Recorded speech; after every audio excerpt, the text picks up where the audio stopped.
Hello everyone, it's Pikmin World, and I'm going to be giving reviews of every single Pikmin game, except you. I've honestly wanted to do this for like years now, because I love the Pikmin series.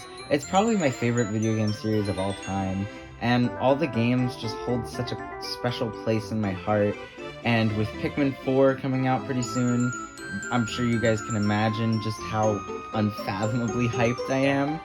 Um, so yeah, I was gonna go back to the main trilogy and provide some of my thoughts on each game and maybe even rank them at the end. I don't know, we'll see how it goes.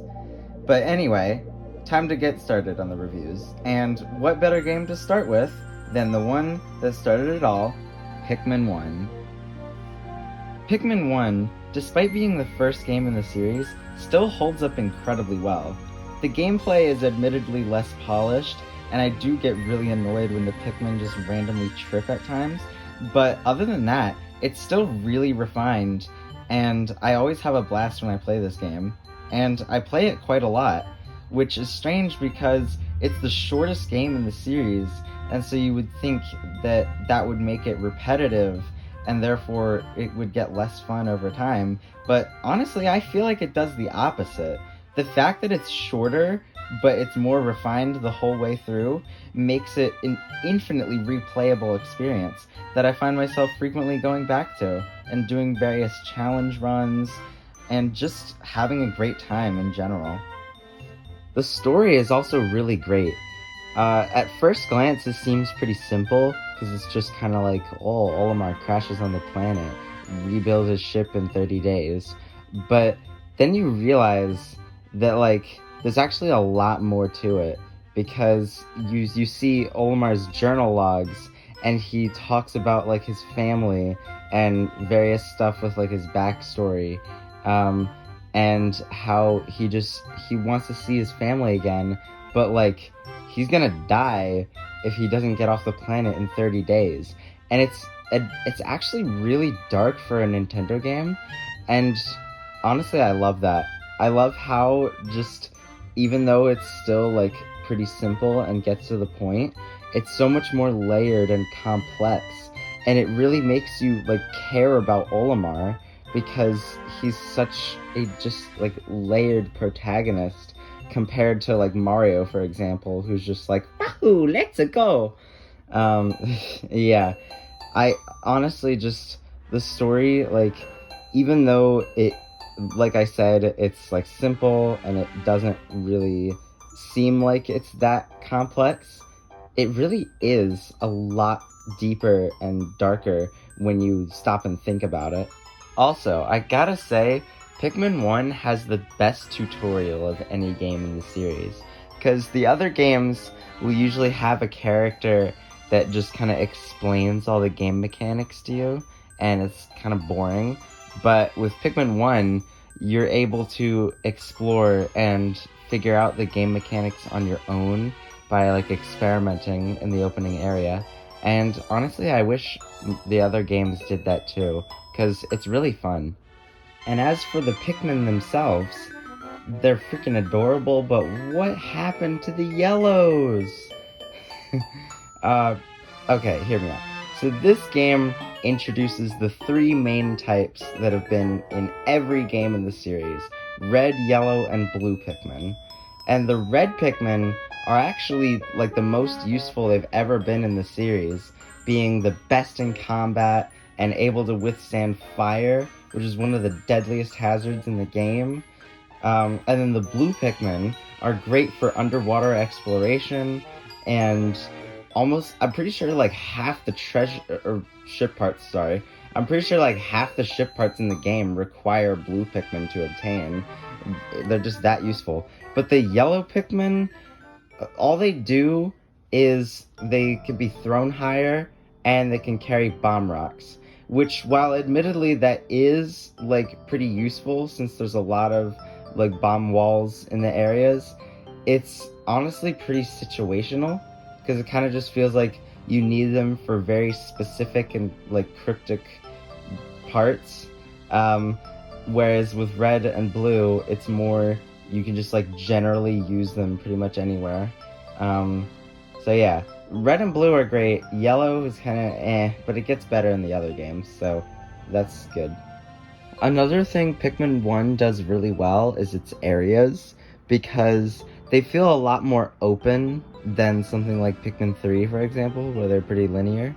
Um, but they're actually a significant part of the game still, unlike Pikmin 2.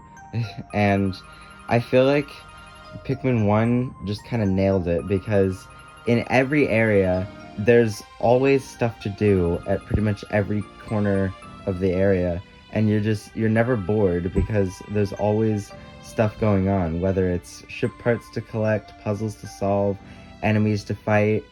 And speaking of the enemies, I just love the enemies in this game. They're all really iconic, and it makes sense why most of them have been in just every game in the series. You've got the Bulborbs, of course, but there's also stuff like the Fiery Blowhog, and the Wollywogs, and the Sheargrubs that have just continued to be like mainstays in the Pikmin series, and I'm all for that because I love their designs and they're just really cool. However, while the enemies are great, the bosses, a little less so. Some of them I didn't even realize were bosses on my first playthrough, like the Armored Cannon Beetle, for example. It actually appears like multiple times in various areas, and I thought it was just like a stronger enemy and not a boss. Or, I mean, I guess it's like a mini boss, so that kind of makes sense. But yeah, like the Mamuda is really just boring, and it's literally an enemy in Pikmin 2, so like it's not a boss. But it's considered a boss in Pikmin 1, so yeah. And then the Gulix, I literally forgot about that until just now. It's really boring. It's basically just like the Water Wraith and Plasm Wraith, but way worse. Yeah. Although there's some good bosses. The Burrowing Snaggart, for example, I really like, and it's kind of got a similar deal of being like a mainstay since it's appeared in all 3 games. And I'm all for that. Same with the Beady Longlegs, although it's had like different variants over the games. And I would say Pikmin 3's Shaggy Longlegs perfects the concept, but Pikmin 1 still handles it pretty well. Yeah, and then the Emperor Bulblax, of course. This is the only game where it's good, because Pikmin 2 just ruins it and lets you kill it in 5 seconds. Pikmin 3 just doesn't have the Emperor Bulblax.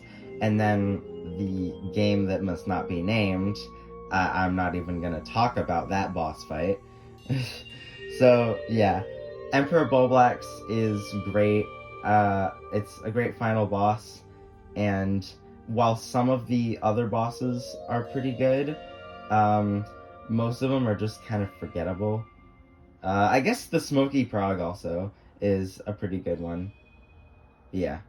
Well, I guess that's pretty much all I have to say. I've covered most of the major topics of this game and my opinions on them. And I don't know. I guess this review is kind of going on for a while now, so it might be good to wrap it up. Yeah. Thank you guys for watching, and I guess stay tuned for my Pikmin 2 review tomorrow, and Pikmin 3 after that, and not the other one that we don't talk about in this house. Yeah. That's all. Thanks for watching.